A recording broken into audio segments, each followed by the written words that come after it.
So I'm delighted to have as my guest today Kurt Knutson, who is the author of The Art of Selling Your Bank, a CEO's step-by-step guide. And you are somebody who can talk about this, Kurt, because you are that CEO. And I have to ask, because you had a long career in banking. You, among other things, at the end of your career, you did something pretty daunting, which was found a de novo and run it through a pretty perilous time in the history of banking from 2005 through 2022. So you survived a financial crisis and a pandemic. You sold your bank successfully. Why didn't you just retire then? Why are you writing a book? Well, first off, thank you for having me on, Ned. I appreciate it very much. I didn't have gray hair before I started this. It was a lot darker, but all those things that you talked about caused it to go gray here. The reason I wrote the book was I've found in my travels over time that if you take a trip and you take it a second time, the second time's a little more familiar. You are a little more relaxed. You're a little more at ease. You have a lot more confidence of where you're going. And so I wanted to help people make this trip, even though they're only going to make it once. And that's typically what happens is a bank CEO makes this trip once. There are people that have done it on 2 or 3 occasions as well. But for the most part, people do it once and you gain all this understanding and knowledge of the situation, but you don't share it. And so what I wanted to do, I had a little bit of a capital markets corporate finance background mixed in with my commercial banking. And it helped me understand a lot more about the process than most. And even for things that I was looking for, I couldn't find the information. So I thought, I'm going to just get started on this as soon as I get done and get it all out of my head and share it with others. And that's kind of what I'm trying to do now is I've got 40 years of banking experience that may be of value to somebody, and why not just get it out there and let others hear what it is and take what they want. Well, having read your book and started to follow you on LinkedIn, you do have a lot to share with people. I'm curious, with all that experience, what surprised you in the process of selling your bank? Well, what surprised me probably was the fact that I was not surprised in the process. And that goes a long ways towards I went through this in my mind 1,000 times before we did it. And it really started back with that. It started back with my credit training. I know you were at Robert Morris Associates. I had my training through that before it got changed to Risk Management Association, did all my training through RMA. And, I learned as a commercial credit analyst that value of the business isn't in the owner, it's in the systems and processes and people. And took that forward, moved into the capital markets corporate finance world that I eventually got involved in. Saw that many business owners weren't planning for what their exit was going to be. It just was always, when it gets to that point, somebody's going to come in and write me a big check and I'm going to leave, and that's how it's going to work. And as I got involved with investment bankers, there were a lot of things that I understood along the way that you need to do as a business owner to get the business in a position where you're working on it rather than in it. Mm-hmm. And when you're working in it, you're not creating the value that you need to create. If too much of the daily activities are involved around you, then you're going to take away from the value. So when I started the bank, we started with that in mind. So it was kind of begin with end in mind. And then throughout the process, I built it along the way, engaged the right people, hired the right people. It was all very difficult to do, developed them, and I became much less needed as we got further down the road. And we were an acquirer that we started down the path of trying to find ways to fund our growth. And 4 years later, it turned into we're being purchased because there were a lot of people interested in what we were doing. Yeah.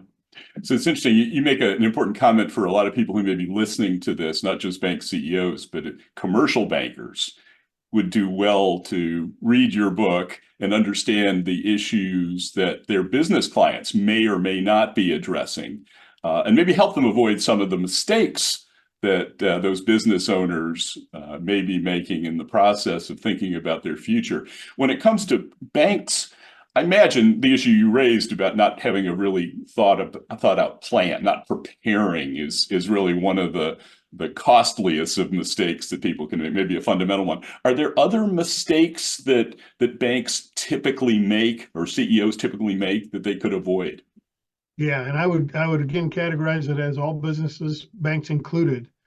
But there's a tendency when you get to the point of where you want to sell, where you think, here's what I have, what do I get? Mhm.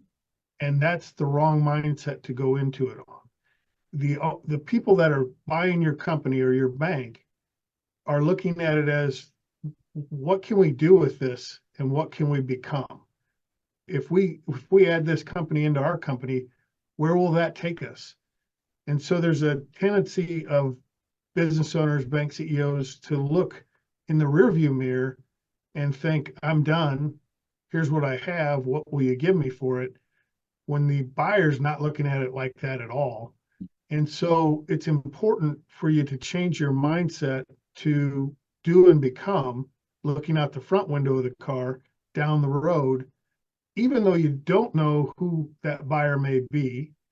You don't know whether or not this process is going to be a complete waste of time. I can guarantee you it's not. It will feel like it. And you may likely not be involved in it down the road, particularly if you've done well and built the business so that you're working on it rather than in it. You're not needed on a daily basis as much. And so you feel like you're getting to this season of your life where it's over. And it's not over. There's plenty to do beyond that.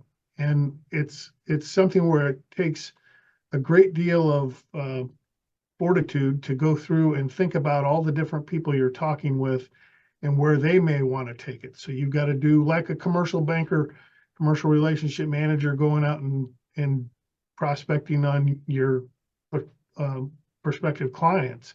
Mhm.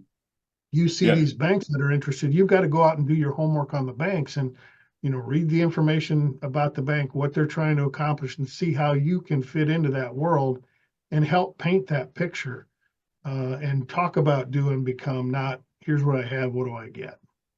So one of the constituencies that a bank CEO has to be very concerned about is his or her board. And, when you talk about making sure that they're one of the groups that you're working with, I'm curious what a bank CEO should be thinking about when it comes to bringing the board along, educating the board in the process. No, that's a great point, and it's a big part of the process because you have to be on the same page as your board. Your board likely is not going to be somebody that has sold a bank before. Maybe, maybe not. They might have sold their company, maybe not. So they may or may not have been down this process themselves. So if you can get as familiar as possible with how the process works, you can speak more confidently. They're going to have a feeling that you're managing the process properly and you're going down the right path and you're proactively thinking through questions that they may ask. And so to get yourself a little bit more familiar with what the process is, I think is extremely helpful. Another thing that I think is extremely helpful is to get the conversation shifted away from multiples. Mm. And the reason I say that is multiples are the end product of the sale. Multiples shouldn't be how your strategy is driven to position yourself for sale or to say now's the absolute right time. I know you're a big fan of successful coaches, and John Wooden is somebody that I've followed quite a bit, and we talked about a lot in our culture, and that was doing the best you can possibly do to be the best you can possibly become to get peace of mind. And so you never focus on the score. So you never focus on what the multiple is going to be. You focus on all the things that you need to do right, Mhm. and then the scoreboard will take care of itself. And so focusing on the multiple, I think a lot of people get caught up on that. It's a, you know, not something that is unique. It's an easy way for people to talk about bank mergers and acquisitions is to talk about multiples. But more importantly, you need to have all the different pieces in place that make your bank valuable. It's not any different than any other business as well. It's all those things that you need to do to create steady, predictable earnings. Mm-hmm. And that goes back to a whole host of issues. And you need to work on those many, many years in advance. Mm-hmm. Yeah, and I think what you laid out in the book, and it was interesting because you talked about how initially you were an acquirer. That was the mindset of the bank and the board. And you went through a process of really trying to educate the board by bringing in outsiders. You invited investment bankers in, but part of that was an audition in a way to find people that you were going to be comfortable with if and when you needed their assistance, which I thought was a really good strategy on your part. Yeah, thank you. Yeah, that'd be another thing I'd encourage people to do is get to know their investment bankers, go to their events, thank them for being sponsors at industry association meetings, meet with them whenever they're in town. If somebody wants to pay interest in you, even though you think I'm not ready to sell, take those meetings. Those are valuable meetings. And if you've got somebody that's interested in knowing who you are and what you bring to the table, that may pay off at some point down the road. And what we did, like you referred to there a minute ago, is our annual meetings. I would invite investment bankers in to do a presentation during the annual meeting on the current M&A market, what they're seeing, just to give everybody an education on what was going on, whether or not it was a robust market or a slow market. But to give people a feel for what was happening there, to give them some understanding of where value is created, and to help them meet our board and our shareholders, and to help our board have conversations and begin to ask questions of the investment bankers as well. And we did that for several years. Probably out of our 17 years, we probably did that 10 of them or more. And we changed investment bankers every 2 or 3 years, just so that we could get familiar with more people and they could get familiar with us. And that gives you that a little bit of that audition that you're talking about, where you have the opportunity to see who you feel comfortable with and see where you may want to go if you need to at some point in the future. One of the terms you used, which in the book, which I thought was brilliant, was sort of the golden window, which is ideally the best time for a bank to sell itself. Can you define that and maybe explain a little bit about what the golden window is? Yeah, absolutely. The golden window is that period of time when you are 18 to 24 months away from the end of your core contract, and you've just completed your most recent series of safety and soundness, BSA, and IT exams. And so that people may be going, well, why is that the best time to sell your bank? From my perspective, it was a golden opportunity because you've just gathered a whole host of information for your safety and soundness, BSA, and IT exams. So it's all current. You're not going to see anybody for 18 months again. And if you're 18 to 24 months out from your core contract, a large portion of expense in the M&A process at the end of the process is your termination fee and your deconversion fee. And so if you can get that termination fee down to as little as possible, the more the shareholders benefit. So one of the things that I talk about is looking at your calendar, because you may go, our safety and soundness BSAs in 6 months, in IT exam. You might say, well, our core contract, we just signed, a 7-year deal. Well, in that case, you're not going to want to go down the path, because your termination fee on your core contract is going to be rather substantial. That's going to be subtracted out of the proceeds, and your shareholders are going to get less. So you might want to look at your calendar and go 18 to 24 months out and then extrapolate your safety and soundness BSA and IT exams, and that's going to give you some date on the calendar. And now you've got a date on the calendar in which to prepare yourself to get yourself in the best possible shape. It doesn't mean you need to do anything. Getting yourself in the best possible shape is good for you whether you do this or not. It's good for you on a daily basis, but it gets you focused on a date and helps make things become a little bit more realistic. But that's what I call the golden window. Yeah, that's a useful construct. One of the things you commented on, and you make the point in the book and in some of the articles that I've read that you've written, which are all very succinct and very concise, is that it's important to try to work as the CEO on the business. And a big part of that, as you point out, is getting the right people in place. And I wonder whether you could talk a little bit from your perspective now about the talent challenge that bank CEOs have, particularly as it applies to building a bank that might be an attractive acquisition candidate. Absolutely. We did everything everybody else did early on. And so we posted ads and we threw a net out and we pulled the net back in and we got things that weren't that great. And so in 2011, I looked at it and said, we're not getting the results that we're looking for here. We need to just scrap everything we're doing and rebuild this over 100%. And so what we did at that time was we started looking at hiring as a strategic asset. So not just as, we need people, and, you and I have come from a generation where there was always more people available than needed. And so we were in a little bit of a different world. Today, there were 70 million baby boomers and 60 million Gen Xers and 80 million millennials. So we had this gap and we could see that coming. It was demographics. So we made a conscious effort to try to hire people that we could develop. So we were trying to hire people that weren't looking. So we changed from a surplus mindset of there's always somebody there, let's go out and grab somebody and plug them into the role and move on. We changed it into we need to hire somebody who is a high performer who isn't looking.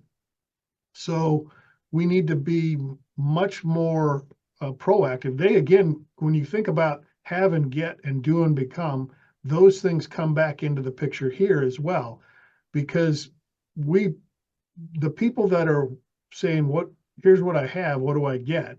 So I have this MBA, what's my office? How much am I going to get paid? Do I get a car? If you're hearing that when you're having a conversation with somebody, that's likely probably not the right person.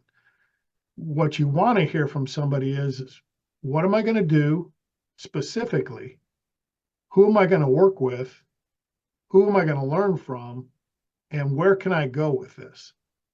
That's somebody that's in a role right now that isn't looking for somebody. So you got to try to get their attention. And that can be through LinkedIn, where you go through second and third contacts to try to get yourself in there. Your questions on the interview process are more behavioral questions, but you have to get really, really specific about what you want in the role. And I know most people look at a position and say, I need a salesperson. Well, and then you hire a salesperson and a few months down the road, you go, they're not doing what I wanted them to do. And did you tell them what you wanted them to do? You just went into it with this sales thing. Well, you have in your mind's eye these expectations of, I expect this person to be here after 30 days, here after 60 days, here after 90 days, 120, 180, so on and so forth. And that could go out for a couple of years. And you've got in your head how this is going to work. Well, they don't necessarily have that same picture in their head. So if you can put the time and effort into building a role profile for that role and be as specific as you possibly can, now you've communicated those expectations to somebody who likely wants to hear those specifics if they're a high performer. And that helps then begin the dialogue of how you craft that role. And when you craft that role, now you bring the person into the organization you don't need to look over that person's shoulder and micromanage that person. The person knows, here's what's expected, here's what I can do along the way. Additionally, we've felt very much so that capital follows value. We were a young organization. We couldn't afford expensive people, but if they created value and took more things off of other people's plates, they're going to create more value and they're worth more. So in that role profile, we would bulk together 3 or 4 of those achievements and say, once you get these 3 things done, or once you get these 5 things done, or once you get this 1 thing done, you're worth more to us. So your compensation is going to go up by this much annually. Mm-hmm. So now they know, here's what I need to do. Here's how I'm going to get compensated for it over a period of time. And my expectation is in the next 24 months. If you get it done in 6 months, you're worth it because you've created that value that I've thought through. This is the value that I'm willing to pay for. If you take 36 months, that might be a conversation where we're saying, okay, how do we get off track here? Probably a little bit earlier than that. Could be, hey, my mom got sick and I needed to take care of her for 18 months while she was going through a health issue. Perfectly understandable, recalibrate the deal. Might be somebody else who's not achieving the things, and that's where you're having a conversation with that person as well. But I think it's what you mapped out, Kurt, is really a very intentional, proactive approach to recruiting, which in the industry environment in which bankers are operating today, I think also drives toward finding younger, talented people that you can develop and grow as you started. And I was struck by one of the statistics that you quoted about your bank, which is very different from what a lot of community banks look like. What was the average age of your leadership group when you sold the bank? The average age was 45, and 2 of us were over 60, so everybody else was under 40. And, you know, we mentioned earlier, we were an acquirer, and that was being done from that perspective as well. We were in a position where we thought, you know, this is going to be a long-term deal. We're developing these people. We don't want to have somebody else just come in and take them away and have to start that process over again. We were turning the organization over to them. When we looked to acquire somebody, that was one of the things that we could give in exchange. So at the time in 2017, we were $60 million was borrowed or was trapped in bonds on investment side, similar to what was happening in today's world. And we had $40 million on our FHLB line of credit drawn, and we were 100% loan to deposit. So we were looking at banks that might be a very good complementary fit for us, which was somebody low loan to deposit, very diversified deposit base over many, many years. We were only 11 years old at the time. And that we built an acquisition model out and started running call reports through it. And that took us to more rural banks. The kids had left, the parents were still there, the parents had the deposits, the kids had gone, so there wasn't a lot of growth in the market. So we thought we can go in, partner with somebody in that regard. In an exchange for that, we can give them management succession because the younger people in that community are gone. And we can also bring IT competency to bear because we felt very comfortable with that. In exchange for taking some lower cost deposits out of their market and loaning them out in our market where we had a little bit more growth. And bond market changed in 2018. We got $60 million back. We paid off our FHLB line of credit. And then we started going down the path of recalibrating the model to see what would fit with us next. Yeah. Well, always got to be learning. You always got to be agile in this process. And I know the book's only been out for, I guess, about six months now. Is that about right? Or maybe even less. Yeah, it's just since December. Since December. So it's premature for me to ask this, but is there anything that will be in the second edition that's not in the first edition? Well, I would hope that in the second edition, there's lots of testimonials. You know, I'm in a world right now where, you know, even if I do things on LinkedIn, people are wanting to approach this from a confidential perspective. So you don't see a lot of comments and things like that. I look more at impressions than comments, just from the standpoint of somebody likely looking at this, but maybe doesn't want to make everybody aware of the fact that they're looking at it. And so over time, I think there will be a fair number of people that after they've gone through this, will have an opportunity to say, you know, there were some valuable things in there that I'd be willing to share now, since I'm not in the process. Well, I think that's a good thing to expect. People should buy the book where they can get it. Amazon. Yep. They should what else should they do? We've talked about your newsletter, following you on LinkedIn. Anything in particular you'd recommend? Well, I would say go to kurtknutson.com/NedTalks, and I'll send you the first section of the book. There's 5 sections. I'll send you the first section of the book free. Also at kurtknutson.com, you'll be able to find how to connect with me on LinkedIn, how to sign up for the free weekly newsletter, those sorts of things as well. But if you go to kurtknutson.com/NedTalks, you'll get a free first section of the book. Which is an important section because it's about how much your bank may be worth. So That's exactly good stuff. And I would strongly encourage people to do that, but also buy the book and read it. It's very clearly laid out. There are 46 readable chapters for my money, all of which are the steps that Kurt can talk to very authoritatively. So Kurt Knutson, thanks very much for participating in this Ned Talks. My pleasure, Ned. Thank you.